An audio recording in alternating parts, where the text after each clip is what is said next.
You ready? Very good. DJ. Very good. Very good. Some samplers on that. Why would you make All right. that into a sample? You're Very watching good. Welcome to Monotonia. My name is Jim Fay, and I'm here with the Nowhere Squares. How'd you like to introduce yourselves? That's the Nowhere Square. I'll give you an idea. You And we should had to like it. do it with names. Very good. Introduce yourself with names. Names? Yeah, We don't have names. your names. Oh, Justin. Paul. Oh, I'm Andy. Jennifer. Mikey. Bye. That was great. That was the That's the hardest easiest question you're question. going to ask, I think. You think so? Yeah. Well, maybe we should just stop right Maybe there. the toughest answer. Maybe not the hardest question. I like how you're holding the microphone. You think so? Is this like look professional You need an enough? ascot. You can ask it. Y'all have a spare ascot? So is it Spare true? ass. Is it true that the Nowhere Squares are a shitty version of something cool? Yes. That's what you just said earlier. It's all about the threads. Tell us a little bit how you guys started. You've been a shitty version of something cool for like over 20 years now. Cool version isn't shitty. Oh yeah, I missed out on this. you said it. Yeah. Oh, I missed we have out been on playing this. for Answer 20 the question. years. Maybe another year or two on top of that, maybe. Thank you. Night, night. And you guys started in Montevallo, Alabama, correct? Right. It would have been about 96. Yeah. 7,000 years ago, to this date, on this date, we crawled out of an egg. Yay! None Roll of the us were there credits. 26 years ago or however long ago it was. So. No, it was like 21 years ago. But Montevallo is a pretty small, kind of weird, artsy town, and there wasn't a lot to do. So a band like yours, like you had this sort of like, you really kind of put yourself out there. Just that's a dumb way to put that. No, it was. I mean, it wasn't very difficult. I mean, like it was a good place to start up a band because, like, there was enough folks there where you could get a bunch of folks together on a weekend and you could play and like An instant You know, audience. have like a room full of people and like have a good time and it wasn't like it was born like out a of boredom. it was a party, Yeah. like We're it still wasn't like this official like we're playing a show like you're just But being born out of boredom, that's a pretty important reason to start a band. Or That might be a good album title. yeah, when you graduate from college and you don't have shit else to do. so, how did that being Can in you that hear us when environment? we're not talking right into the mic? Sorry. I'm like thinking technical You stuff. broke the fourth wall. Sorry. Love you. Night night. Night, night. So, how do you think? Some of the random interview ever. I know. What do you want me to ask you? What do you want our to talk favorite about? colors. What? We only have so long here, Paul. Come on. That's what she said. Oh. What? Okay. What's your next question? Yeah, go ahead. I got silly string. Why do you have silly string? In What's case up you with the ask me silly a stupid string? question. Yeah. Wait, did I bring it? Oh man, false advertising. So what got you from playing houses to playing in basements with silly string? Drugs. We did a lot of drugs. Pretty lateral move, kind of. Like, I mean, like this is not like it's like a show that I mean, playing in here is like a show that we would have played 5 years ago, or 10 years ago, or 15, or 20. Like there's always gonna be like a basement to play in. Right. The plumbing's always in the basement. Yeah. Played in Ohio, got hiccups really bad. They gave me lemon slice with the fucking hot sauce on it. I can't really Hiccups, remember Mom. stuff like that. And that's Because I Forget learned the show. No, I learned a cure for hiccups in a basement from Ohio. Like I'm so glad we went to Ohio. no, it was another Ohio show where we played in a basement in Akron, and I just remember thinking about Devo all night because we were in Akron. Devo is from Akron. Right. Well, can't. Shakespearean aside. No, That's where we got the wedding video from too. Yay, Ohio! that was New York. It was from. See? All right, if you don't ask us any questions, If you'll answer some, that would be amazing. Over there. Like, yeah, take. Well, you know, Take the mic over there. speaking of Devo, I feel like there's a bit more of like a Devo influence on your new record that just came out called "The Cavemen Is We've there? Become." Well, yeah, I think it seems like over the years, as you guys have written a lot of songs about people's relationship with technology, and even now, so with this record. There's songs about like breaking up with porn or becoming cavemen. Even though we're so connected to everybody, do you feel like we're becoming like simpletons? Are we moving back into the basement? I think Maybe. I think the more dependent we are on technology, the more we quote unquote devolve, which is where the name Devo came from. So I mean, I guess it is kind of like that. You don't really interact the same way anymore. Like, people don't. They have conversations differently and they interact differently, and like you gotta, like, when you reach a point in your life where you say, like, let's go do this thing and let's not take our phones. Like, you're like really breaking some Right. boundaries. You're like, oh Do people shit, do really? that? We're not gonna take our phones? Does Right. anybody do that? Yeah, I mean, like, sometimes you have to, like, I'm not a fucking normal person anymore. I have to quit. Like, let's go to eat dinner and not look at our stinking phone the whole time. But being a band from the basement and kind of living in the phone age, you came up in a way you're really interacting with a crowd in a close knit way. So how do you have to like break through to people now and in this time of people I can staring at speak their screens all the Personally, time? I run through the crowd and spray people with silly string and stuff. Yeah, make an And ass of spit in their yourself. face and throw confetti in their eyes and go, ah! Just fucking. I don't rip people's phones out of their hands or anything, but I mean, I feel like I have to be more of a You give them a good cheerleader. reason not to pay attention to their phone. Yeah. Right. You kind of like. But then in the same token, you're doing such a good job of it, they pull their phone out to take pictures and videos. Yeah, it's a, Right, it's like it's a double-edged it's a sword. double-edged I can't sword. believe what this guy's doing. We don't know how to be social without that. We just can't Box. win. Yeah. Funny thing about Diva is like, the comparison is like it existed before, or it wouldn't be the first time I said you guys have kind of got this Diva thing Yeah, going it's on. not new. Like I never really I like 5 or 6 Devo songs. You know what I mean? But Like there's only me- 5 or 6 good ones, really.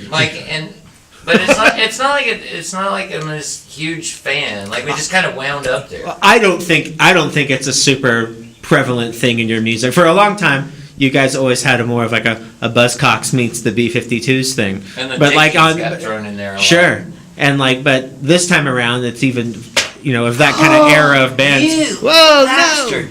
De-evolution. Oh well. It's almost more Just 'cause Mission it like Mission this. of Burma and Wire and Gang of Four, those type things. I hear Yeah. in your music a lot more now. Yeah. Like More of a it's kind of cool because we You didn't really already have high water zone. we And don't these are beyond high water. we didn't really like arrive like the These are things climate that change we've fans. arrived at kind of sounding like I don't really. It's kind of cool because it's neat sometimes when you arrive at something and you sound like it, but you don't even know what it is. You know? Is it still really important to you to not totally know what you're doing? Yes. Kind of, yeah. I feel like if we ever knew what we were Just doing, right it would this second. suck. Yeah. And we would go, It this definitely sucks. has an element of surprise and just, spontaneity to it. Although we've been working on this, we've been working on some new songs with Mikey, and Mikey, the I don't- drummer. I don't know which ones wind up in, what we filmed today. We filmed it.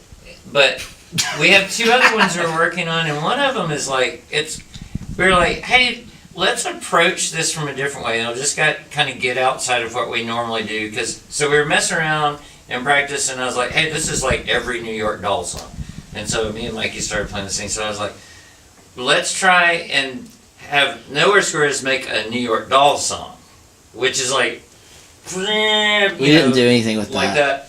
But it was a path that we went down to trying that led to other things. Sure. Like just trying to make a New York Doll song. which we actually wound up with a Nowhere Squares song that kind of sounds like a T-Rex song, which is real crazy. Like, T-Rex. It's sort of versus splitting the Stress, difference. which is weird. yeah. But it was by way of like, let's try and copy something that's not, that's real left field kind of thing. It was an interesting path to take. How important is it to tune your guitar? So much so he does it between each song. It's Well, it's 5 times What kind of less as question hard is as that? what it. It's 5 times less as hard as what it is for most guitar players because he only plays with 5 strings. Where's this really straight? I've never pondered that actually. Like, I mean, would you rather get play, it. like, spend 5 minutes tuning your guitar perfectly or play an amazing set with an out of Just tune play an guitar? amazing set. I'd rather do an amazing set out of tune a little bit. Like, I think he'd be a much better ukulele player. I don't have the patience. There's only Would you five- tune that I don't want to ukulele? get through a You know, ukulele phase. There's only 5 strings on both the guitars. If I had to tune that 6th one, I'd just be like, fuck it, I'm done. Like, I'm tuning 5 and then we're gonna start. What's your approach to guitar solos? I don't know. That's it. That's your answer. That's it. Well, over the years, like, I don't know, it'd be neat to be like this ripping guitar player where you're like Eddie Van Halen or something, but Never gonna happen. never gonna happen. Exactly. Like, I'm just a klutz. Like, I'm Wow. just like kind of ham-fisted. And also, like, I sort of like being a good rhythm player. Like, I like that. Like, I don't. And we're into klutziness too. So. And Pete Townsend, it mainly comes from like watching Pete Townsend a lot because he was like a fantastic rhythm player, but like he didn't play these like Right. badass John guitar Entwistle solos. played the leads. Yeah. Exactly. So like that was kind of I think that's the main thing that I kind of scrape stuff off of is like I would get like a little bumper sticker and it would be like WWPD. What would Pete do? That would be the bumper sticker. Oh, I don't know who would get that. I'd be driving down the street and they go, "What the fuck is WWPD?" It's what would police do or whatever. Well, in a way, you do have that kind of who thing going on where you can be like a klutzy Pete Townsend with a really like solid rhythm section. Yeah. Like And my bass Gives you- playing's totally Entwistle. I mean, just right there. I mean, he's a good model. You Like, are a melodic bass player, though, as he is. Well, thank you. Was. R.I.P. Entwistle. I think Andy's bass playing is more. It reminds me a lot more of like Mike White, Minutemen, stuff like that. That's the way I kind of approach. I've been approaching playing drums with his bass lines. It's kind of the way George Hurley and Mike White used to play with the Minutemen. Well, thanks. I Well, feel a hey. lot better about myself. Night, night. I'm gonna start listening for that. Did you see him? He said we gotta stop. Who said we stop? Oh my god, he totally doesn't see him. Well, thanks for coming to this basement. It's always a pleasure to see you guys in a basement. Thank you. Good night. Nobody ever listens, no one dares to care. Record our sounds and faces, and even we are bored to tears. I get it, exhilarating. It thrills me to know that you can taste the sarcasm. I guess I'd better shake more hands.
Repetition. Repetition.